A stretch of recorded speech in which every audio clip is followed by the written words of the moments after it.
You're listening to the Black Eagles podcast. Ahmet Dursun Sergen aldı. Sergen Bülent yan yana. Sergen Bülent. Sergen. Yanında Tümer var. Tümer'e doğru attı. Tümer gitti. Tümer topu aldı. Sergen aldı. Gol! Gol! Sergen attı. Sergen attı. Şampiyonluk geldi. Sergen attı. Şampiyonluk geldi. İbrahim'in pası. Zuma. Şimdi Ahmet. İkinci gole gidiyor Beşiktaş. Ahmet.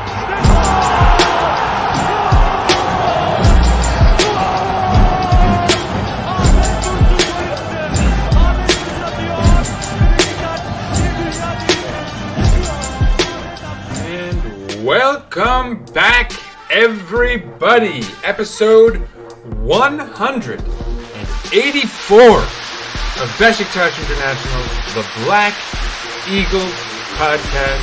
I am your host, Sinan, live from New York City. That's right. Survived the floods. Actually, what's interesting is I heard from a number of listeners on Twitter who expressed concern. And to be honest, it was like the first I had even heard of there being sort of problems here in the city. So shouts to you folks. Thank you for your concern. And sure enough, I'm safe. In fact, I'm recording. We didn't have power outages or anything. So I don't know where the people were that were hit hard here, but definitely heartfelt, shouts out to those who have been impacted by Hurricane Ida or whatever it was. I think it was whatever was left over of Hurricane. It must have been terrible down in New Orleans. But anyhow, let's cut to the chase, shall we? So much to talk about. So this episode, everyone will notice, is A, incredibly early, and B, not only is it early, but it's fairly ambitious insofar as we don't even have a match to talk about, right? Well, you're wrong. For those who maybe are unaware, we do in fact have a match to talk about. We won't really do too much of that, but we played Ümraniyespor in a friendly match, so that's fun. Kind of shrewd business in a sense. Operation is in effect as of right now. Kaan and I both agreed that Beşiktaş did not have enough friendlies this season to prepare for the serious season that was upcoming on many fronts, and to utilize this international break in that way and schedule a friendly is certainly smart, well received, could be vital for a lot of the guys who are on the fringes of the squad as far as proving what they've got, maybe getting rotation minutes and all that, and for some of the older guys to get their legs warmed up for the huge season incoming. It's already begun, in fact, right? I'll talk about that briefly, and then of course today's real focus is, this is a transfer special. This is the transfer roundup. This is it. We're done.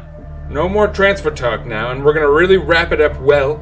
We've got some experts from around the globe who've come in to help us here, to help us unpack some information about two of our biggest transfers, Alex Teixeira and of course Michy Batshuayi. We've got Andrew of the Zorya Londonsk podcast, the sort of hallmark Ukraine football podcast for anyone who's really interested in Ukrainian football. He's our sort of resident expert as far as Alex Teixeira goes, and of course massive shouts out to Kaan the Kaan, for interviewing Andrew and getting us all the latest, all the lowdown on Alex Teixeira. And then finally he got Tim Weilandt to talk about Michy Batshuayi. Tim Weilandt is of the Kick Rush podcast and documentary maker for Belga Sport. So I'll give all the information as far as Twitter following and all that at the end of this after you hear from them.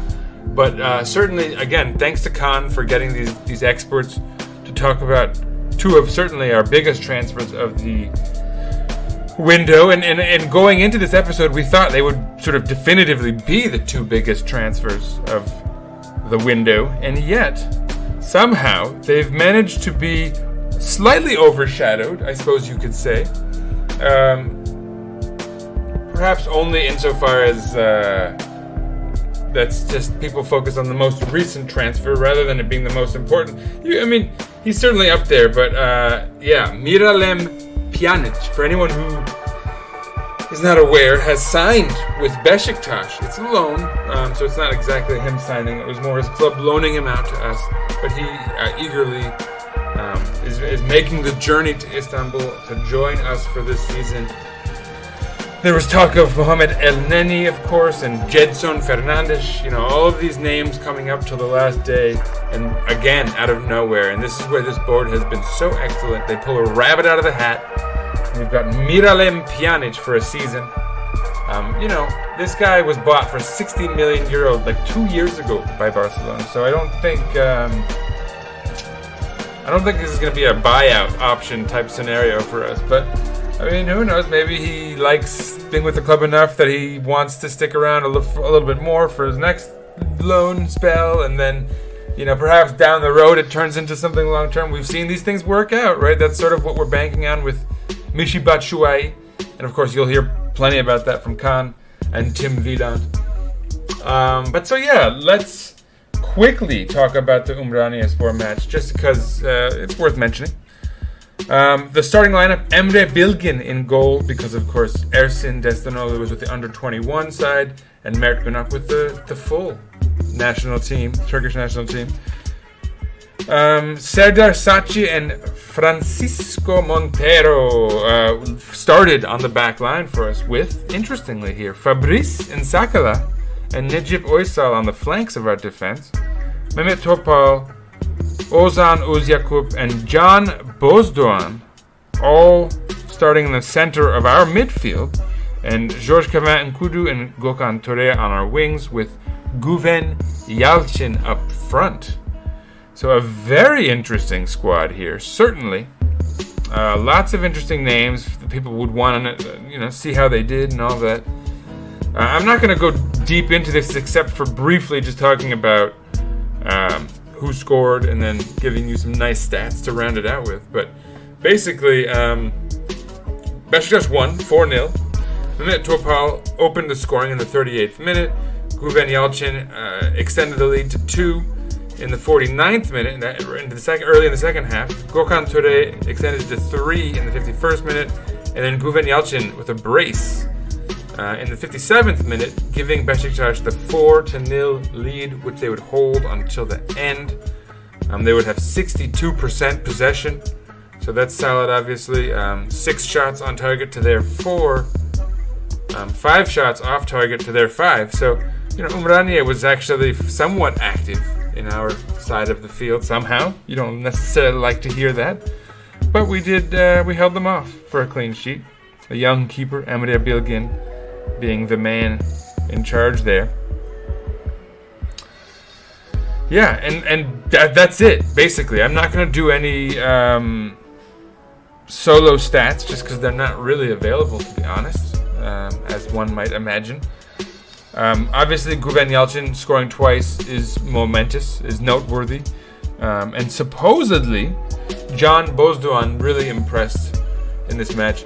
I'd like to tell you that I watched it. I didn't. I missed it. It was on at 10 a.m. here, and I was actually waylaid. I was, it's a long story. I won't go there, but news to come as far as upcoming podcasts.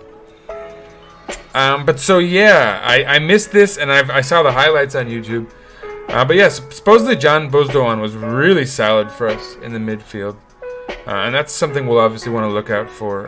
He is the newest sort of official transfer prior to today. He's a 20-year-old who we got from Schalke on the cheap, to be honest. So, if he's good, that's fantastic. It could be like the Ozan experience, but maybe this time we sell at the right time, and it becomes sort of a nice thing for us, huh? I guess, look, what else is there to really say about the match? Not a ton, except I will mention briefly that Valentin Rosier came in as a sub later on in the match and seemed to have come off with a bit of an injury at some point. Hopefully he's okay. That's certainly something to look out for. You don't want to see that guy being injured, because our backup is still Necip Uysal at the moment, having loaned out Bilal Ceylan, or not that he was necessarily the de facto backup anyway, I suppose. Rosier, hopefully it's not a serious injury. Luckily, he'll have a little time to rest anyhow, since we don't have a match this weekend. That's one thing to look out for. But besides that, that's all I really have to say about the Ümraniyespor friendly match experience, if you will. Very briefly, I guess I'll wrap up my segment of this podcast by mentioning. So yeah, we got Miralem Pjanic from Barcelona on a loan. For much of the day, it was being reported that we were going to pay $2.25 million. That much of his salary, he's making like 6.5 for Barcelona. And then later on, when it was finally reported officially, it turned out to be $2.75 million. So a lot of people were disappointed by that. I think perhaps just because it was a bit higher than what had initially been reported. But really, staying under $3 million for a guy of this fellow's stature, we're not locked into it by any stretch, right? It's a loan, so if things don't really work out that well, or if it's something that we find we can't really afford very comfortably, we let him go at the end of the season. No harm done, no foul. We had, I guess, for the Champions League, certainly it'll be better to have someone a station above Salih Uçan. But then I guess you have to really consider the long Turkish Super League season, because the league is still expanded. We have a definite, fairly large number of Champions League matches, thanks to the automatic group stage entry. We have the Turkish Cup, right? So there's going to be a lot of matches to go around. I think everyone will get opportunities. Already coming out of the break, we're going to have our first midweek match of the season. So we're coming back on Sunday, September 19th. I'm sorry, that's not accurate at all. We're coming back on Sunday, September 12th to host Ümraniyespor, and then again, that following Wednesday, boom, we're right in the thick of the Champions League, hosting Borussia Dortmund. And then Sunday, September 19th, we're on the road in Antalya, our little beach vacay. But then the following Wednesday, September 22nd, we're hosting Adana Demirspor, who, shouldn't be walkovers anymore, all things considered. So, from then on out, it's almost boom, boom, boom midweek because of all the Champions League. So, yeah, again, I'm not at all concerned about guys getting the opportunity to play. Let's hope everyone does well in their role, and it's more of a headache than maybe we anticipate. Obviously, I think when you think of Alex Teixeira, Miralem Pjanic, and Josef de Souza in our midfield, that's, on paper, arguably, maybe, that's the best midfield in Turkish Super League history. And in my day, I think that probably goes to, previous to this, Alex, Steven Apia, and Mehmet Aurelio of Fenerbahce from, a few years back.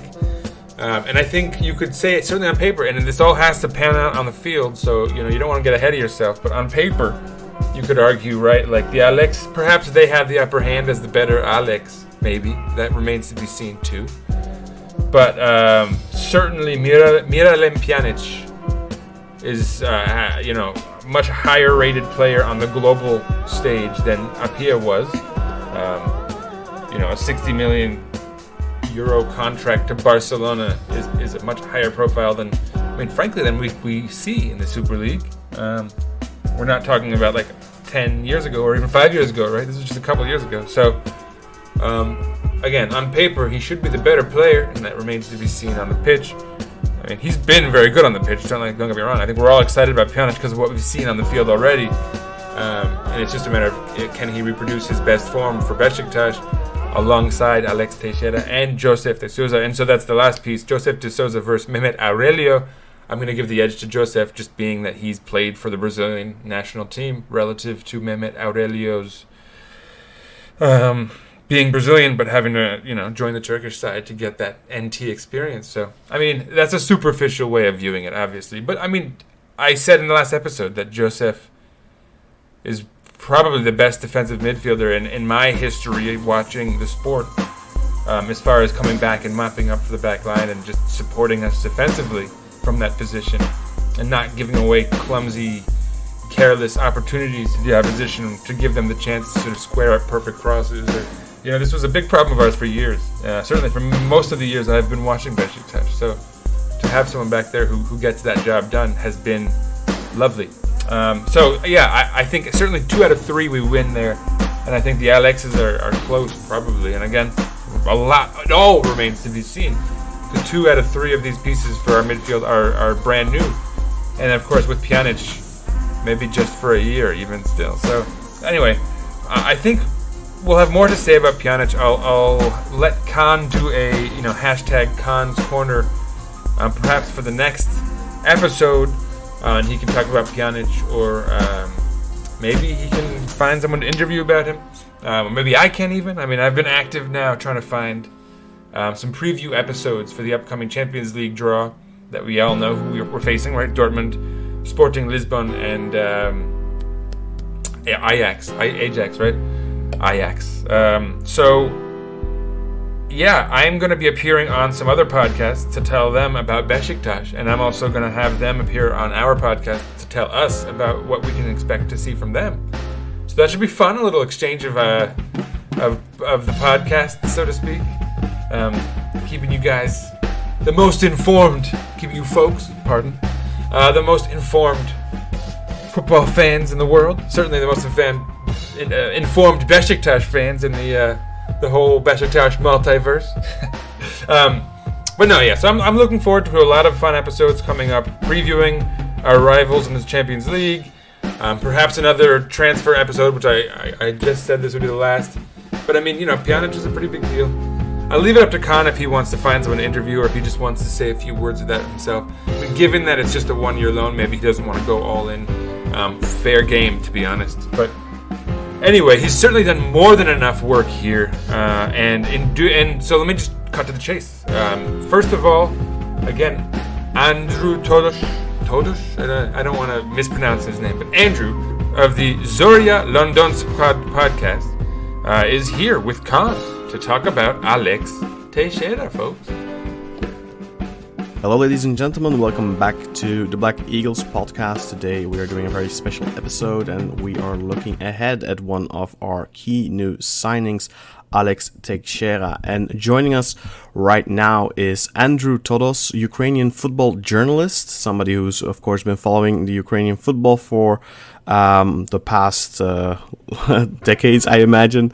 Andrew, thank you very much for joining us and giving us some of your insights on what we may come to expect of Alex.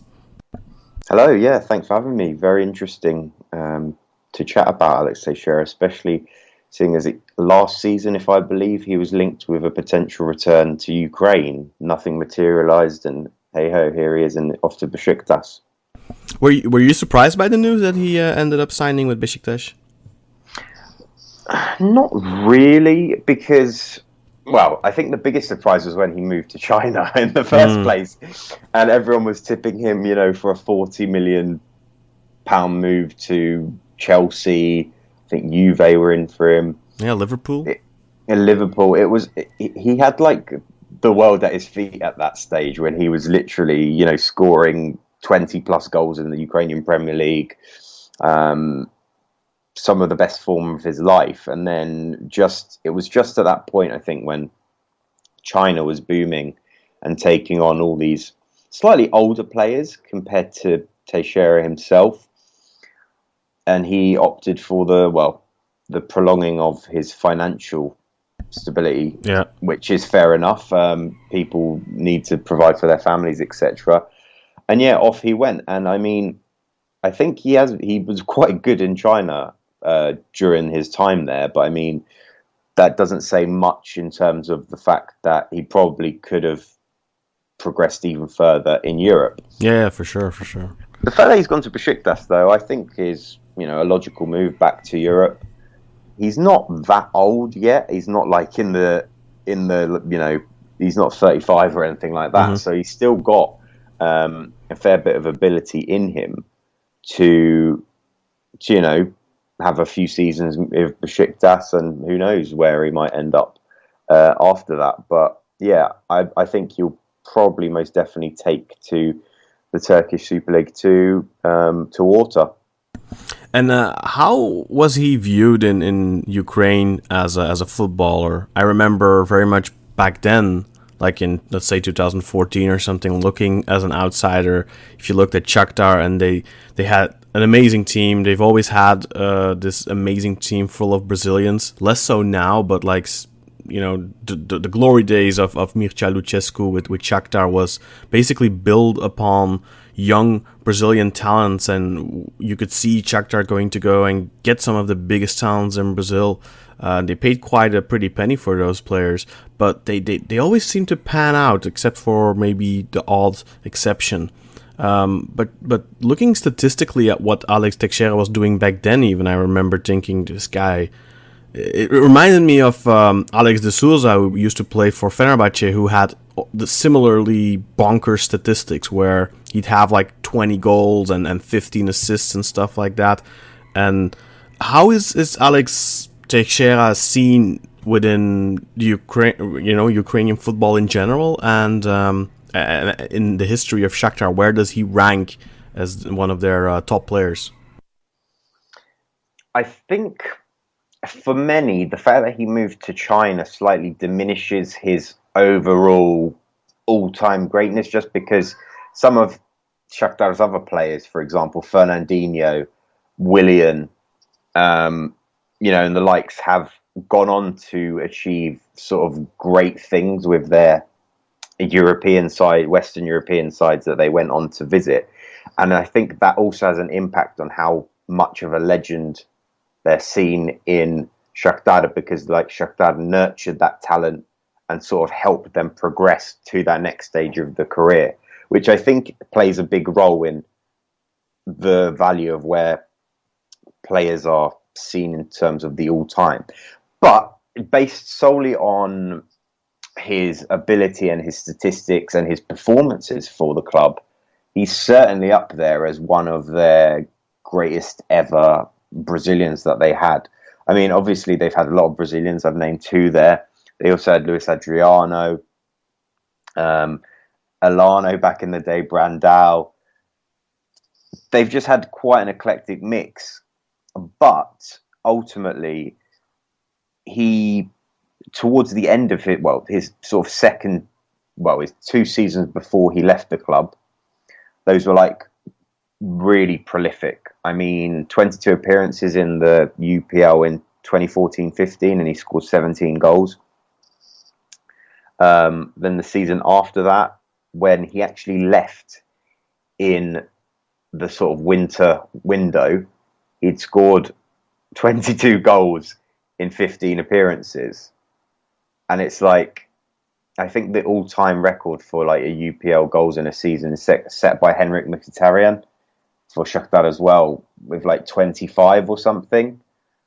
And, had he stayed for the end of that campaign, he very much could have broken that record by the sound of it pretty easily, and by quite a distance as well.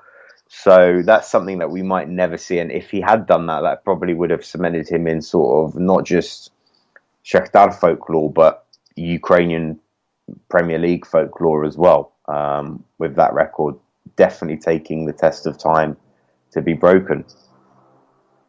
Now, what type of a footballer would you say Alex Teixeira is? For people who've never really watched him play, I'm sure some of our listeners will be in that position. How would you describe him as a footballer? Like, is he a traditional number 10? Is he more a winger? Would you describe him more as a striker, a creator?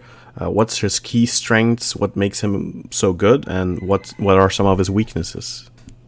Yeah, so I think I wouldn't say he's an out-and-out centre-forward. That's something. I think he may have moulded into that over recent years, but whilst he was at Shakhtar especially, he was more of an attacking midfielder, and quite a good one to be playing sort of if you want to play false nine, or just in behind more of a target man centre forward. So what he's quite good at sort of linking up with play with his teammates. He can play on the wings if needed. He's got a lot of pace, which obviously aids his runs, and he likes to travel with the ball a lot. So if you get it into his feet, he'll certainly take a go at trying to beat the defender. Good at dribbling, and in general quite good at finishing as well. So he's one of those dynamic players. I'm not gonna go as far as saying like, oh, he's Lionel Messi or something like that. But that sort of similar position where Messi plays where he played for Barca. You know, not really on the wing most of the time, but sort of just behind the forwards. And a free roll almost. Yeah, essentially. So if he's fed in through sort of the midfield, he can create quite a lot. So I'd be quite excited if I was a Besiktas fan, in terms of he's not your standard sort of set player that he's just going to be either a number 9, a number 10, or something like that. But he's very versatile across the front line, really. Yeah, I think Besiktas fans are extremely excited. I just went online to try and order a shirt for someone, and they're all sold out, basically. Yeah, only some small sizes left in Turkey itself, but the European store completely sold out for the home shirt. So, Blimey. Yeah, I think the excitement is real. Yeah, I mean, he's one of the most anticipated transfers, I think, for Besiktas in a very long time. I haven't seen this sort of clamoring for a player since maybe Ricardo Quaresma back in 2010. But then at the same time, Besiktas have had a crazy window where they just recently, you know, they signed Alex Teixeira, and just a week later almost, there is the next big signing, and they've signed Michy Batshuayi on loan. Yeah. So it's they're putting together a very on paper strong squad. We'll have to wait and see how that pans out on the pitch, of course, over the course of the season. But yeah, Alex Teixeira looks like an amazing signing, despite the fact that he's already 31. But hopefully, you know, knock on wood, he still has a few really good years in him. I know it's difficult for you since he's been in China for the last 4 or 5 years. But what do you expect? Like, with, of course, not having seen him too much, I imagine, in China. But what are your expectations for him at Besiktas? Well, just mentioning that Michy Batshuayi transfer, I think he will work quite well with him. Well, from what I've seen of Michy in the Premier League in recent years, and even how he plays for Belgium, he's sort of quite a standoff centre forward. So he'll be able to sort of help with the layoffs and that sort of stuff for Alex Teixeira to sort of come in, you know, run in a bit late, finish those chances on the edge of the box, and even feed in Michy, who loves a nice tap in, as we all know. I think he'll probably hit the ground running. I'm not really sure of his like recent form in China, but I know at least the season before that he was in quite prolific form, and he's also got that European experience. He performed in the Champions League when Shakhtar were in it, so you know, that was mainly just in group stage appearances. You know, he got, you know, the odd 3-4 goals in group stage campaigns against quite solid sides, like such as Real Madrid in the past, Porto, and the like. So I expect him to you know, have a solid first season. Maybe not in terms of the prolificness that we may have seen in the past, where he's getting 20 plus goals, but certainly will be in the mix for double digits. And if he doesn't, I think that would be an ultimate disappointment, not just for me, but for Besiktas fans who have got the high hopes, as you've already mentioned. Yeah, for sure. I think hopes are probably unrealistically high, as they usually are with these types of transfers. Another thing that I wanted to ask is, with these prolific statistics that he has been able to present the last years, well, maybe even throughout his career, pretty much, like, he seems like to be somebody who's very consistent in producing. Would you say he mainly is one of those players that likes to maybe stat pad a little bit against the smaller teams, or is he somebody that also steps up in the big games? A bit of both, because fortunately for him, to be honest, he would just before he left the UPL in 2015-16, that was just before the decline of the league. So I probably would be able to say that if he'd stayed on for another number of seasons, he probably would have got even more goals at a slightly easier pace, because the league weakens quite significantly since the war started. But he was sort of performing in the big prime of the UPL 2012, 2013, 2014, 15, and then just as he was leaving 2015-16, I think in general he definitely performed in the Clásicos against Dynamo Kyiv, and those are like sort of the biggest matches of the calendar in the league. And like I already said, he was getting the goals in the Champions League and the Europa League. So it's one of those that if he's given the opportunity, you know, you should hope he gets off to quite a solid start from early on, because it doesn't.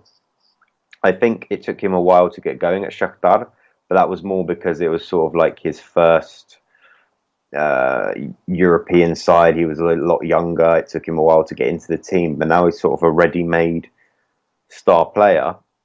He'll get straight into that starting 11, and hopefully all will go well. Yeah, plus he has some old friends, mainly Joseph de Souza, who he still knows from his time in Brazil, and they're good friends, and that'll definitely help him settle. One more question that doesn't really tie into Alex Teixeira, and maybe you won't have that much memory of this player, but Beşiktaş are also linked with a move for Fernando Lucas Martins, who played for Shakhtar for a couple of seasons, but he left pretty quickly. I think he went to Russia afterwards, to Spartak Moscow or something. But do you have any recollection of him? Yeah, I remember him for a couple of seasons. He was a bit of a fringe player at the time. He sort of slotted in midfield. He was sort of not billed as the Fernandinho replacement, but it was at the same time when I think Fred was starting to come through as well. And, you know, putting Fred's Man United, you know, up and down career so far, Fred was a great player for Shakhtar whilst he was there. So Fernando played the odd game, but he never really was able to make a name for himself due to the competition in that position. I think he was quite a good tackler, although I do remember I seem to think he was a bit of a hothead, or slightly careless challenges. So I don't know. I ultimately I don't think his leaving of Shakhtar was like the biggest loss or devastation for them when he went. But I'm not too sure of his career since, so I can't really comment on that. I think if you go from Shakhtar to Russia, it usually kind of means like Shakhtar. I mean, that's how I see it, at least. Like Shakhtar probably didn't see the biggest in him, because I think if you're a big talent at Shakhtar, you move to the Premier League or to Europe at least, and or Shakhtar doesn't let you go. Exactly. Basically. Yeah, exactly. And he only played there for like 2 or 3 seasons, I think, and then like left in 2011. So I can see how, you know, someone like Fred being there doesn't necessarily, of course, mean he's a bad player. I think he was pretty good in Russia, from what I've heard, and he then earned a move to China as well. So, you know, the Chinese 4 or 5 years ago, they did go after good players. So yeah, well, we'll have to wait and see. Beşiktaş have had an agreement in place with him, but they don't really have room right now in the squad due to the foreign limit and stuff like that. So he might be an option, but it's not a certainty at this point. But I just thought I would quickly pick your brain about him, see if you remembered anything of him. But thank you very much, Andrew, for your insights on Alex Teixeira. I very much appreciate it, and I hope our listeners will have learned a little bit new about our new number 10 that will be playing with number 90 on his shirt this season. So thank you very much, Andrew. You can follow Andrew on Twitter. He is under Zorya Londonsk. And Andrew, you also have a documentary coming out soon. Do you want to tell us a little bit about that, maybe? Sure, yeah. Currently no defined date as when it will be released, but I've just finished a bumper road trip around Ukraine with my podcast team, where we podcast on Ukraine plus football. We've been around every single professional Ukrainian club in the country, which is over 6,200 kilometers worth of being on the road. It took us just over 2 weeks.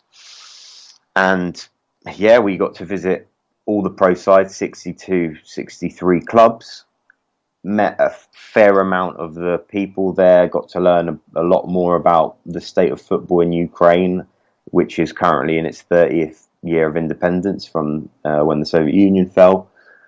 There's been a lot of positives. Obviously, there was a decline since 2014, but things seem to be on the up. So yeah, once I get through editing and finalizing everything, hopefully it should make some good material for everyone to enjoy and maybe find out a bit more about the lesser known sides of Ukrainian football in particular. Well, definitely looking forward to seeing that. Also, your recent episode with Sergei Rebrov is something I can highly recommend. It was a really fun interview to listen to. Former Ukrainian great, of course, international, also played for Fenerbahce briefly, and now building a successful coaching career. So definitely go and check out the podcast as well. And once again, thank you, Andrew, and thank you for listening, and we'll see you again next week.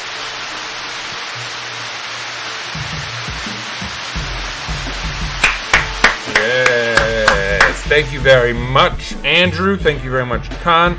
You can follow Andrew at Zorya Londonsk, ZORYALONDONSK. You can follow Andrew himself at Andrew Todos. Andrew, ANDREW, Todos, TODOS. And Andrew, I apologize if I'm mispronouncing your last name.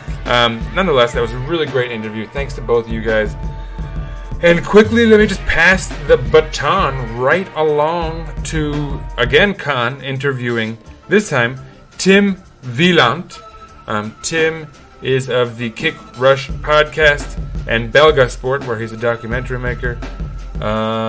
Without further ado, Tim Weilandt and Kaan Bayazit.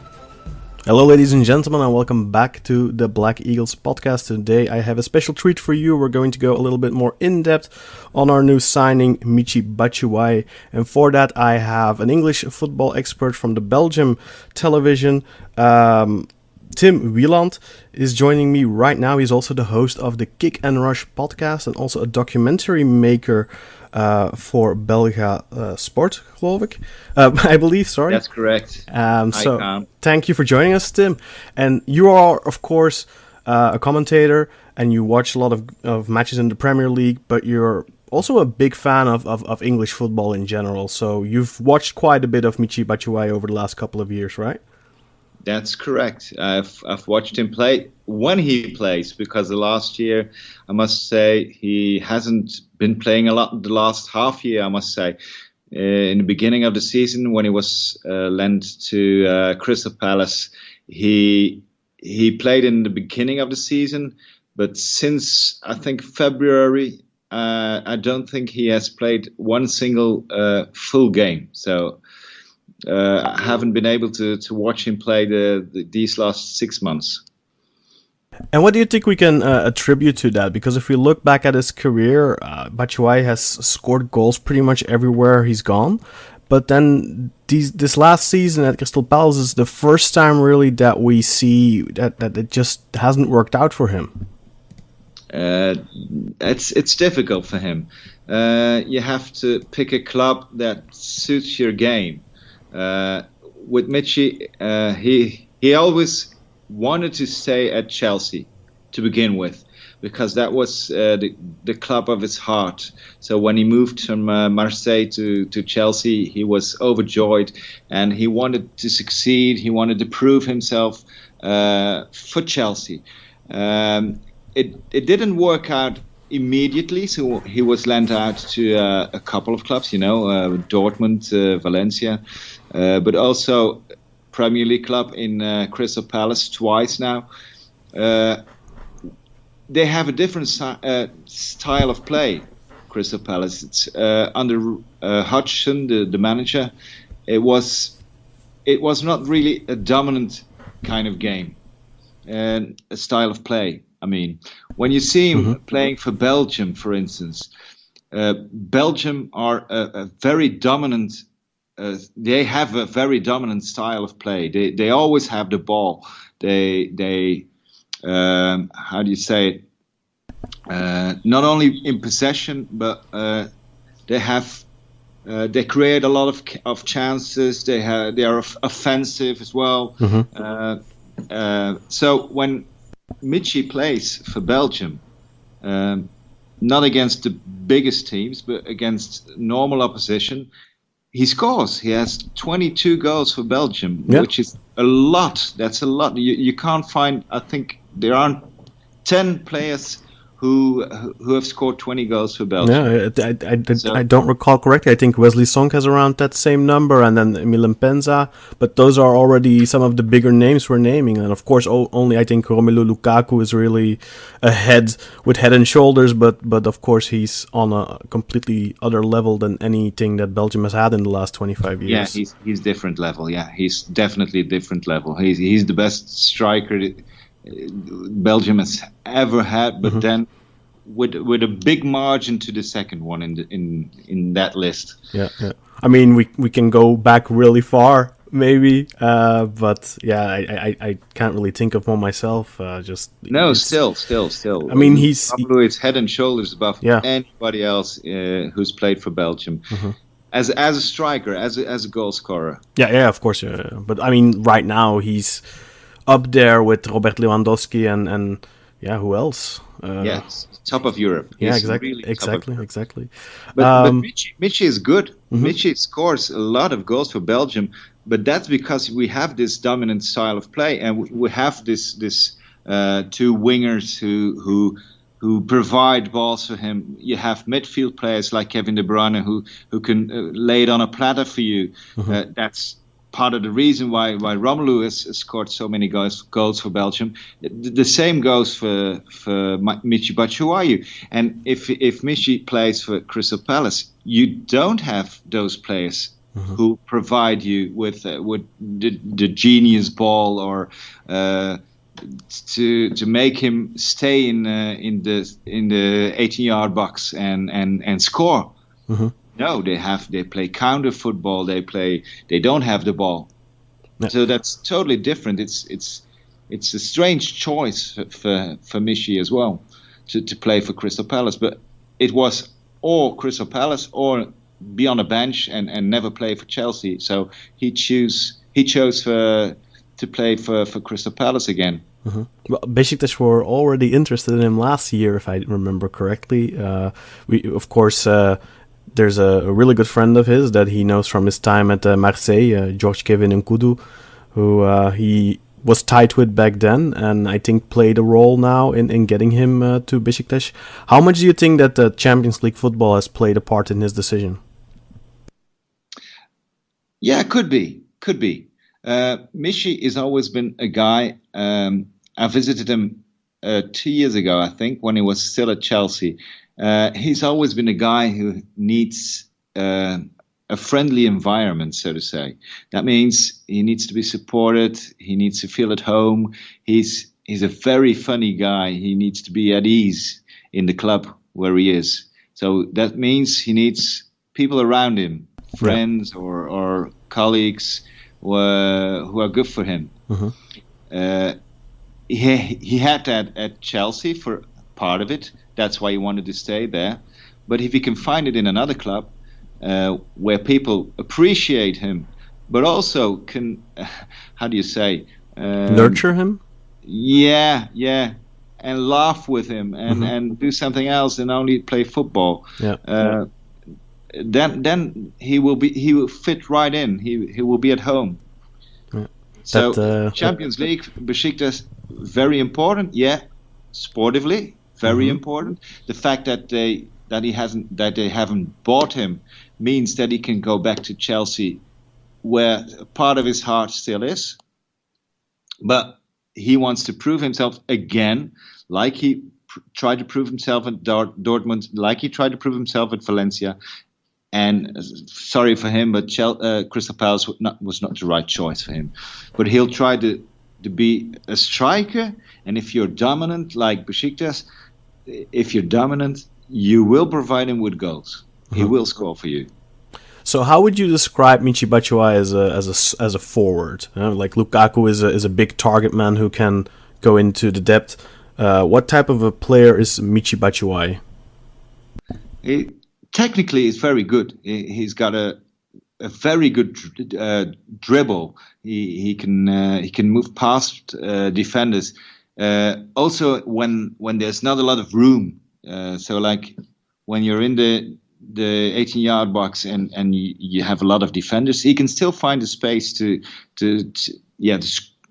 score. Let's say that. He's not the same type as Romelu. Romelu is he always makes the right run. He runs towards the place where you're gonna put the ball.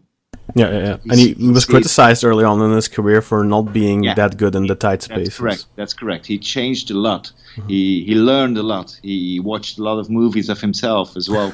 I don't think Michy will do that, because Michy is kind of lazy compared to Romelu.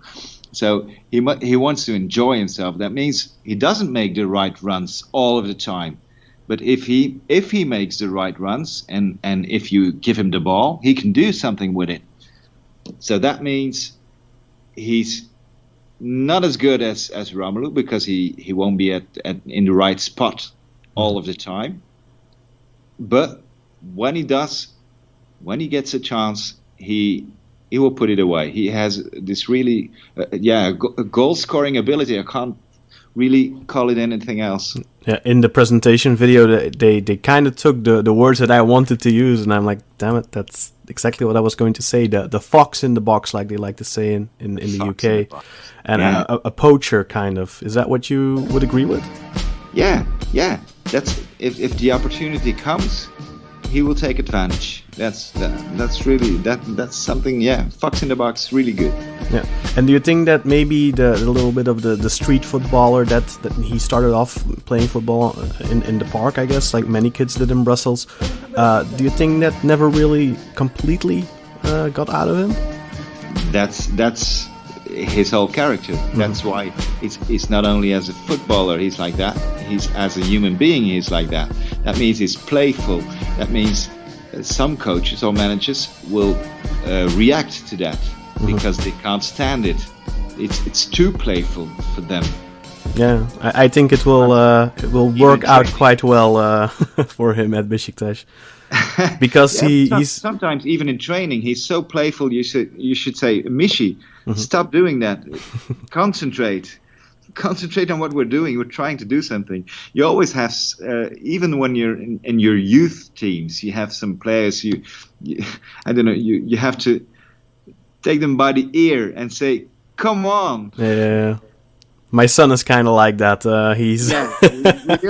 We all know those types of players. Well, Michy is the same. Michy will come play with his SpongeBob shorts, you know. Yeah. We've seen a little bit of that already, of his love for SpongeBob. In my research, at least, I came across it. I didn't know it going in. It's pretty funny. He's a couple of years younger than I am, so I kind of missed that boat myself, the SpongeBob train, but I guess he grew up with it.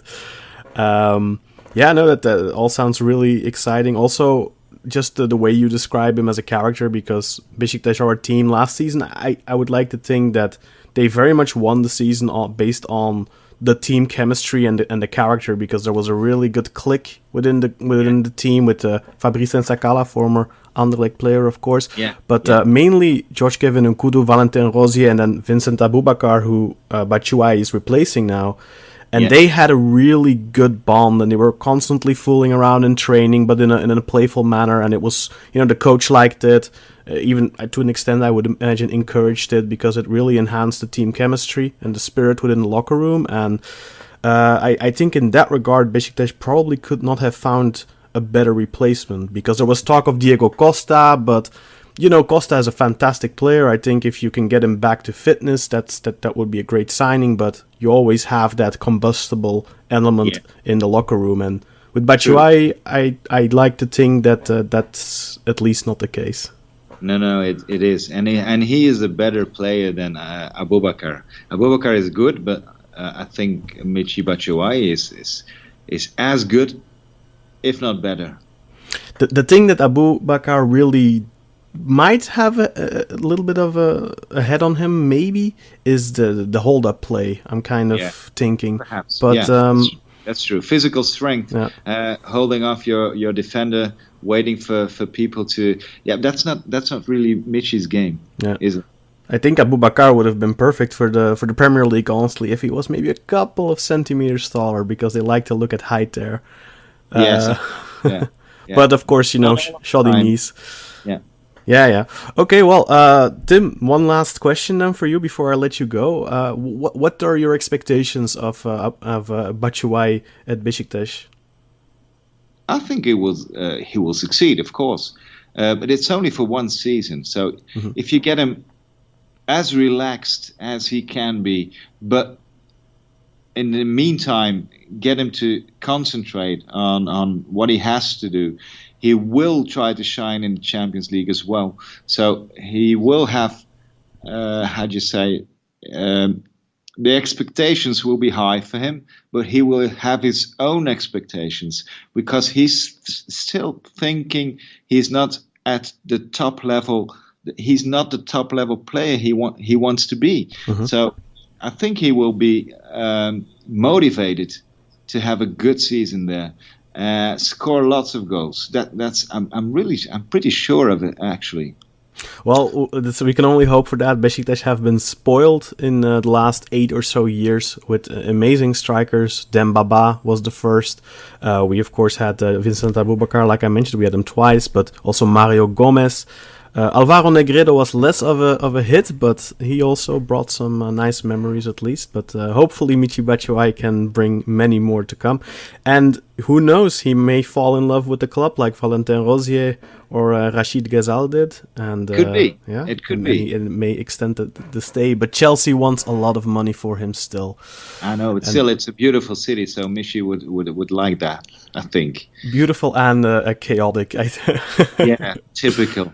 For sure, just like the country. Anyway, thank you very much, Tim. Very much appreciated. You're welcome, and good luck in all your future endeavors with Belga Sport and with the VRT and with Play Sports and everything you're doing, and of course your Kick and Rush podcast. Super, thank you.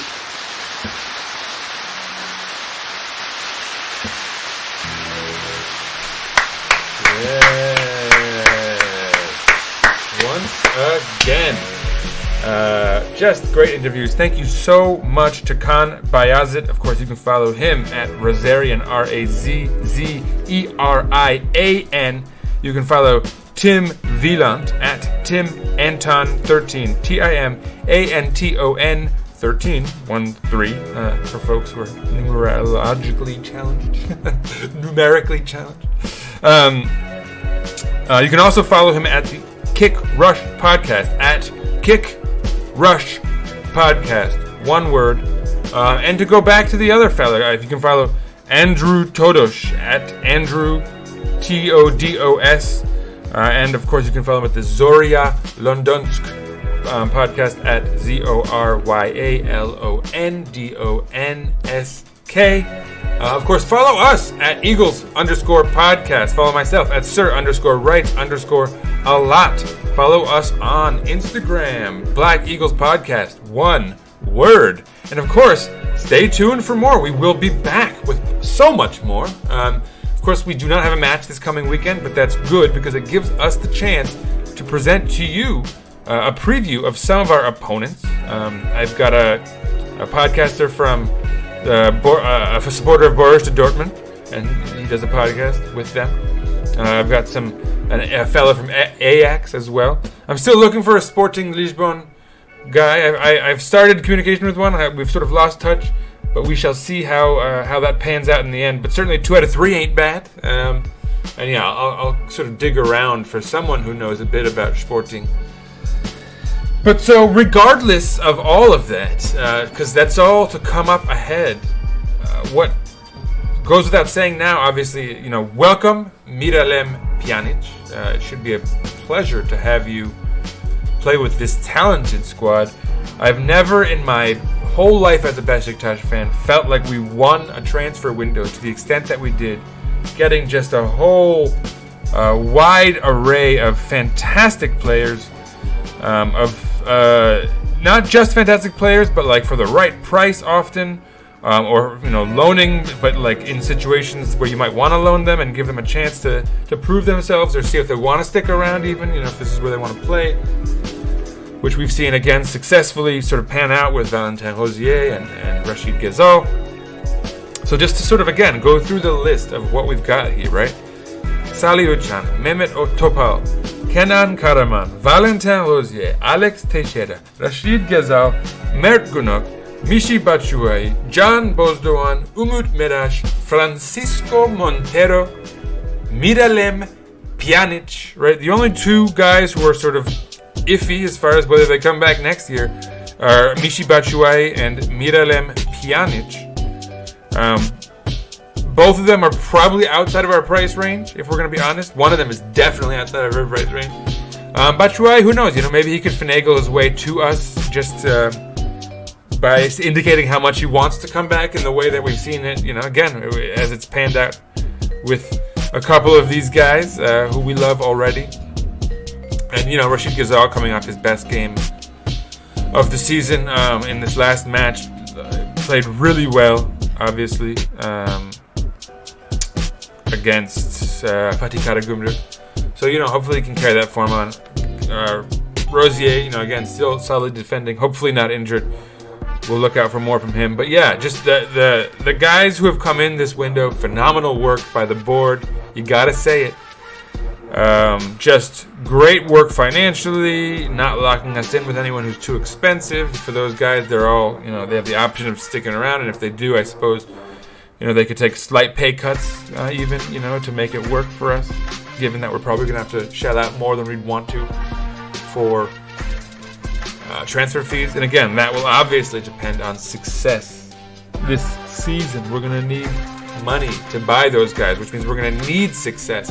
And again, on paper, why wouldn't we have it? We have doubled up at every position now, with quality depth, on great deals. This is like the core. This could be a core for years to come, frankly. By years, I mean 2 or 3, right? Let's not go crazy here, but there's a lot of pieces in this team that you can see flourishing with us for a long time. But it all remains to be seen. It's got to happen on the pitch, right? Nothing happens on paper, sadly. But just a great array of players. Fantastic depth of quality that we've provided, and just sprinkling all around the pitch of talent. You love to see it. Didn't even really talk about Francisco Montero. It's great to have him back. I mean, I did mention him actually in the last podcast, just as something that was possibly going to happen. It happened, right? And it happened at a really good deal, like less than $1 million. It's like $875K, I think, for the buy, for the actual fee. And we only got 50% of his rights, which means whatever we sell him for down the line, we're not going to get that much of. But again, he's 22. I think he could be something of a long-term project, and we could see this contract out and then re-sign him down the line, and none of that fee will even be relevant.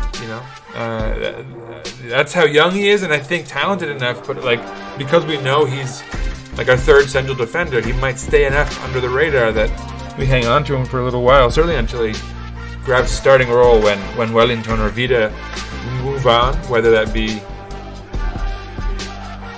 getting sold or retiring, right? Because they're in their 30s, 32, I think. I think in both cases, actually, they're both 32. But so, yeah, I don't know. I don't really have anything else to say other than, and this is actually really important. Let's go Beşiktaş! Peace out, everyone. See you for episode 185 next with, we shall see who. Be ready. Stay on your toes. It could be anything. But it'll probably be a preview episode for one of our Champions League rivals, to be honest. So stay tuned for that. And, I mean, it could be who knows, could be a Pjanic episode. Certainly we'll get Kaan's Corner back. I mean, we didn't need a Kaan's Corner because this was basically a Kaan's episode. But, yeah, next time, who knows what you could be in store for. Everything's possible here at the Black Eagle Podcast. See you later, folks.